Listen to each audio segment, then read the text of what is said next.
شرف حاصل کیا، میں مختصر وقت میں مختصر الفاظ کے ساتھ اس کی تفسیر و تشریح سے قبل مناسب سمجھتا ہوں کہ میری گفتگو میں آپ کی سماعتوں میں حصول برکت کے لیے خلوص سے دل کے ساتھ ہدیہ درود پیش کر لیا جائے۔ پڑھیں بآواز بلند، صلی اللہ علیہ یا رسول اللہ وسلم علیک یا حبیب اللہ، صلی اللہ علیہ یا رسول اللہ وسلم علیک یا حبیب دائماً صلاۃ و سلام علیک یا رسول اللہ، صلاۃ و سلام علیک یا حبیب اللہ، وعلی آلک و اصحابک یا شفیعنا یوم الجزاء۔ نگاہ ولی میں وہ تاثیر دیکھی، نگاہ ولی میں وہ تاثیر دیکھی، بدلتی ہزاروں کی تقدیر دیکھی۔ اور اگر اپنا محاسبہ کیا جائے، کہنے کو لوگ تو بہت کچھ کہتے ہیں، علامہ فہامہ کن کن القاب سے نوازتے ہیں، بہرحال گناہ کرنے والا یا جس کی بارگاہ کی نافرمانیاں ہو رہی ہیں وہی بہتر جانتا ہے۔ بہرحال اگر اپنا محاسبہ اور تجزیہ کیا جائے، یقیناً یہ کہنے پہ آدمی مجبور ہو جاتا ہے، ندامت ہے گناہوں پر مگر نازاں ہوں قسمت پر یا رسول اللہ، ندامت ہے گناہوں پر مگر نازاں ہوں قسمت پر، میرے ہاتھوں میں ہے دامن تمہارا یا رسول اللہ، میرے ہاتھوں میں ہے دامن تمہارا یا رسول اللہ۔ میرے عزیز بھائیوں، اللہ پاک ہم سب کو یہ دعا کیجیے، اللہ ہمیں اپنے ولیوں کے ساتھ، اپنے نبیوں کے ساتھ جینے مرنے کی توفیق عطا فرمائے۔ جب تک زندہ رہیں اولیاء کرام کے دامن سے وابستگی کی اللہ توفیق عطا فرمائے، شوق و جذبہ عطا فرمائے، اور جب مرنے کا وقت آئے رب کی بارگاہ میں دعا کریں اللہ تعالیٰ ولیوں کی محبت میں، اپنے نبیوں کی محبت میں مرتے وقت کلمہ طیبہ نصیب فرمائے۔ اس سے بڑی سعادت کچھ نہیں ہو سکتی ہے۔ مجھ سے پیشتر تو جنہوں نے تقریر کی ان کی تقریر آپ نے سماعت فرمائی، میرے بعد محترم المقام حضرت مولانا پیر سید ریاض صاحب تشریف لائیں گے، وہ انشاءاللہ اپنے کلمات طیبات سے نوازیں گے۔ اسٹیج پر تشریف فرما بہت سارے حضرات ہیں، بہتوں کے میں نام سے واقف نہیں ہوں، بہرحال حافظ اقبال صاحب مدرسہ نظامیہ کے بچوں کے ساتھ ماشاءاللہ اس مجمع میں تشریف فرما ہیں، حافظ میر حسین صاحب ہیں، باقی احباب بھی ہیں، اللہ پاک سب کو سلامت رکھے۔ یقیناً یہ ہمارے لیے ایک علم کے موتی بکھیرنے والے اور یہ ایسے علم والے لوگ ہیں، نبی کے ایسے عاشق ہیں کہ محض ان کو دیکھ لینا اور ان کے ساتھ بیٹھ جانا بھی بحمدہ تعالیٰ عبادت میں شمار ہوتا ہے۔ بہرحال میں آج آپ کو جو آیت کریمہ پڑھی ہے اس میں 3 باتوں کی میں آپ کے سامنے تشریح کرنا چاہتا ہوں، اس امید کے ساتھ کہ آپ توجہ سے سماعت فرمائیں گے اور انہیں اپنے ذہن میں بسانے کی کوشش کریں گے۔ اللہ رب العزت قرآن عظیم میں ارشاد فرماتا ہے، الا ان اولیاء اللہ، خبردار بے شک اللہ کے ولی۔ اب اللہ جب کہا جاتا ہے، اللہ ہوتا ہے کسی کو خبردار کرنے کے لیے، اور اللہ جب خبردار کرنے کے لیے کسی کو کہا جاتا ہے، اس کا مطلب جو اس کے بعد بات آ رہی ہے وہ بہت اہم ہے، بہت محتم بشان ہے۔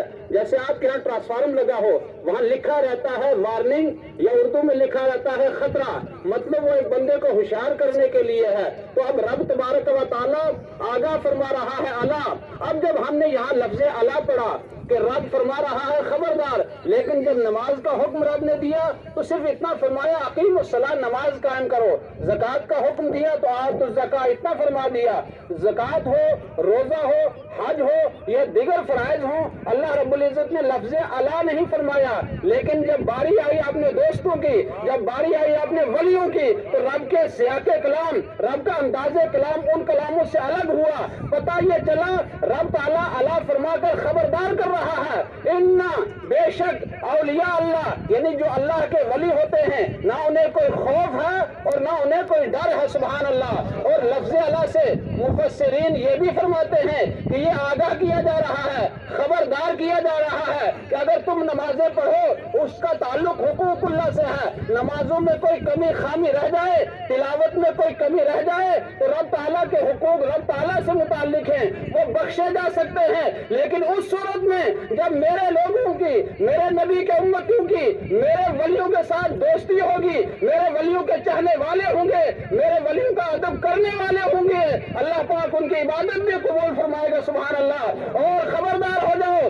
اگر کوئی ایسا بندہ ہے جو ولیوں کی شان میں گستاخی کرتا ہے اور اپنے دل میں ولیوں کے تعلق سے تجی رکھتا ہے، ایسے کے لیے رب نے اعلان فرما دیا کہ جس نے میرے ولی کی گستاخی کی، جس نے میرے ولی سے لڑائی کی، اس کو میں اعلان جنگ کرتا ہوں، سبحان اللہ۔ اگر کوئی نماز چھوڑے تو رب نے نہیں فرمایا اذنتہ للحرب کہ میں اس کے ساتھ اعلان جنگ کرتا ہوں، لیکن اگر کوئی ولیوں کا چاہنے والا ہے، ولیوں کا ماننے والا ہے، اعمال میں کمی کجی رہ گئی ہے، لیکن ولیوں کی نسبت میرا ایمان یہ کہتا ہے آپ کا بیڑا پار لگا دے گی انشاءاللہ تعالی۔ تو رب فرماتا ہے اللہ خبردار ہو جاؤ، ان اولیاء اللہ، ان کا معنی ہوتا ہے بے شک، اللہ کا کلام تو ویسے بھی شک سے مبرہ ہے، خالی ہے، لیکن پھر بھی تاکید رب فرما رہا ہے ان اولیاء اللہ، اولیاء ولی کی جمع ہے، یعنی رب فرماتا ہے خبردار بے شک میرے ولی لا خوف علیہم ولا هم یحزنون۔ یہاں دو شان اولیاء اللہ کی شان میں دو چیزیں بیان کی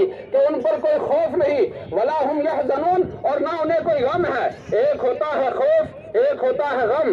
خوف کس کو کہتے ہیں، غم کس کو کہتے ہیں؟ خوف کا معنی یہ ہوا کہ اگر آپ کسی کا بیٹا ہے تو باپ مر جائے، بیٹا ہے یا ماں مر جائے، یا اس کی بہن یا کوئی رشتہ دار مر جائے، تو ایک خوف کی کیفیت طاری ہو جاتی ہے، گویا ماضی میں جو معاملہ ہو چکا اس کی وجہ سے، جو حادثہ ہو چکا اس کی وجہ سے جو کیفیت طاری ہوتی ہے اسے خوف کہتے ہیں۔ اور ایک ہوتا ہے غم، غم کا معنی یہ ہوتا ہے حزن، جس کو عربی میں کہتے ہیں۔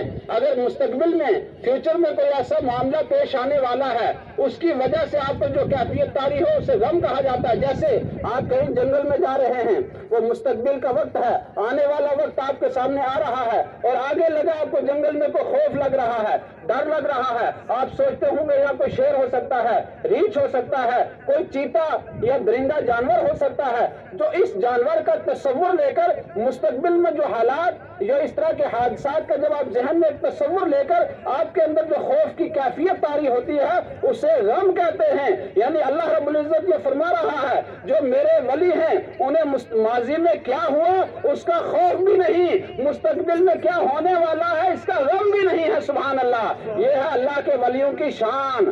اللہ فرما رہا ہے میرے ولیوں کی شان یہ ہے جن کو نہ کوئی خوف ہے اور نہ ہی مستقبل میں ان پر وہی غم طاری ہوگا، سبحان اللہ۔ اے اللہ تیرے ولیوں کی شان تو ہم نے سن لی کہ تیرے ولی وہ ہوتے ہیں جنہیں میں ماضی میں ہونے والے حوادث کا کوئی خوف نہیں اور مستقبل میں پیش آنے والے حوادث کا کوئی غم نہیں، لیکن تیرے ولیوں کی پہچان کیا ہے، ہم انہیں پہچانیں گے کیسے، سبحان اللہ۔ تو رب فرماتا ہے الذین آمنوا وکانوا یتقون، میرا ولی وہ ہے جو مومن ہوگا، ایمان والا ہوگا، سبحان اللہ۔ اور خالی مومن ہی نہیں بلکہ رب فرماتا ہے الذین آمنوا وکانوا یتقون کہ ایمان والے بھی ہوں گے۔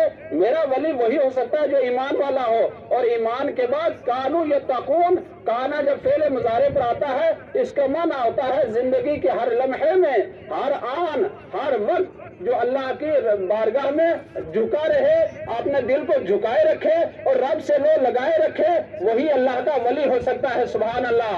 یعنی جو متقی ہوگا، پرہیزگار ہوگا، اور وہ بھی ایک لمحے کے لیے نہیں، کانوا یتقون، لگاتار جو اللہ کی خوف و خشیت اپنے قلب پر رکھے وہی اللہ کا ولی ہو سکتا ہے، سبحان اللہ۔ تو گویا ولیوں کی شان یہ ہے کہ انہیں خوف و حزن نہیں ہے، اور ولیوں کی پہچان یہ ہے کہ اللہ تعالیٰ نے ایمان اور تقوی کی دولت سے انہیں مالا مال کیا ہے، سبحان اللہ۔ اے میرے مولا جو صاحبان ایمان ہوں، صاحبان تقوی ہوں، شریعت مصطفیٰ کے عامل ہوں، ان کے لیے تحفہ کیا ہے، ان کا انجام کیا ہے؟ تو رب فرماتا ہے میرے وہ پیارے جو لا الہ الا اللہ محمد الرسول اللہ پڑھ کر مومن بنے اور اس کے بعد شریعت مصطفیٰ کو عملا کر متقی بنے ہیں، ان کے لیے خوشخبری ہے، لہم البشریٰ فی الحیات الدنیا وفی الآخرہ، ان کے لیے خوشخبری ہے دنیا میں بھی اور ان کے لیے خوشخبری ہے آخرت میں بھی، سبحان اللہ۔ ولیوں کی شان یہ ہے انہیں وہ خوف و حزن سے پاک ہے، اور ولیوں کی پہچان یہ ہے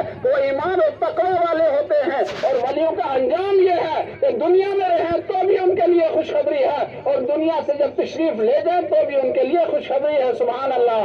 پتہ یہ چلا جو شریعت مصطفیٰ کا عامل ہوگا وہی ولی ہوگا، اور جو شریعت مصطفیٰ کا باغی ہو غوث اعظم کے نقوش قدم سے پھر چکا ہو اسے ہم ولی ماننے کے لیے تیار نہیں ہیں۔ اگر کوئی 10 انگوٹھیاں پہن رہا ہے، قرآن کی آیت مقدسہ کے آئینے میں اس کی روشنی میں وہ ولی نہیں ہو سکتا۔